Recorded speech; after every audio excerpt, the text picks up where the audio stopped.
Shalom, Bruchim Abaim. Welcome to this video. In this video, we are going to talk about frequency lists. Do they make sense for learning languages? And what about Hebrew? Do they actually make sense when it comes to learning Hebrew? Well, let's have a look.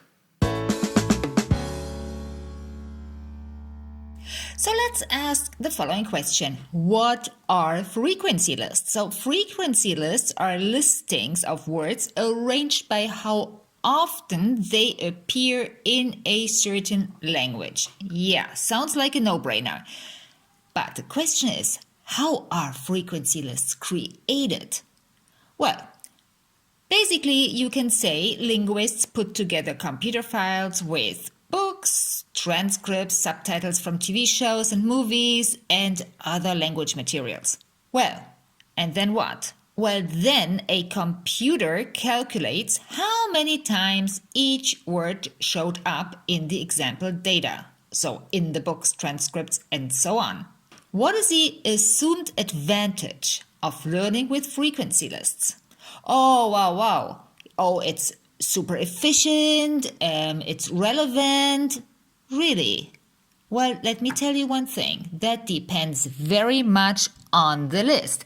And when it comes to efficiency, aka shortcut, right? You don't want to waste your time. Well, that does not apply to Hebrew verbs. Well, yeah, you probably guessed that, but hold on. There is a solution that I'm presenting later. Yeah, but generally speaking, frequency lists are the opposite of efficiency when it comes to Hebrew verbs because they completely lack the binyanim interconnection. A couple of days ago, I published a blog post exactly on that, and I named it Hebrew Verbs and Fancy Frequency Lists. Yeah, well, that's what it is. And I leave you the link below in the description of this video in case you're interested in reading it. So coming back to efficiency and relevance, it depends on the list and on you. Why am I saying that? Because what we have seen before here, linguists put together computer files with books and transcripts, blah, blah. Is this relevant to you? This is the question. Are these books and transcripts and subtitles from TV shows, are these relevant to you? So how to find, it depends on the list, and how to find the right list. Okay, first of all, you have to define the purpose or motivation. Why you want such a list anyway. And why are you learning anyway? And what are you learning for? You want to communicate. About what? With who? Where? When? Well, that is a question only you can answer, but depending on the answer, you might find a very different list, efficient and relevant. Example, you do it for the job.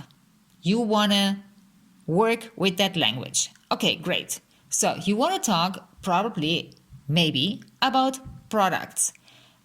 With who? With co-workers and clients. Where? On trips, on the phone, during business dinners. When? Well, this year or next year. Or the answer could also be summer or winter, because maybe that changes your vocabulary. Okay, so again, efficiency and relevance depend on the list and you. So you have to think of potential conversations, and then you can determine whether a list is relevant or not. However, what if you have no purpose or special motivation, and most probably you are sitting here and you are telling me, hey Ruth, I just want to learn general Hebrew, you know? Yeah, I know. But still, I think you might want to think of potential conversations, or you can just skip that subject of frequency lists because it is just too random, which, hey, I understand. That's no judgment. I'm just saying.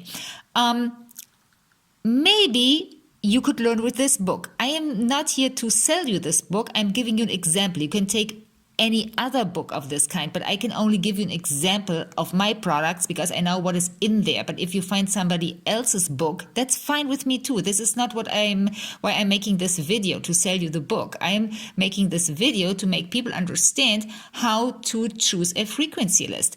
So When we take this book as an example, what you have here, apart from the audio file and the edit code, you have vocabulary lists and verb tables. This book here is written in general Hebrew. Average, not too high, not too low, and not for kids. That's another story. Don't learn with kids material if you're not a kid, because then it is not relevant to you. Also, here we have vocabulary lists of each story. If you think that one of those stories is completely irrelevant and it talks about something you really are not interested in, well, just skip it. Then this is not for you, this very list. But we have 9 others. And then we have at the end of the book 200 plus verb tables. These are all the verbs that are spread over these 10 stories. So they are coming back all the time. These are highly frequent verbs of general Hebrew. So this is a way how you can determine whether a list is relevant for you or not. And again, it starts all here. You have to define the purpose, aka motivation, because the random lists from the internet, are they accurate? Made by whom? For whom?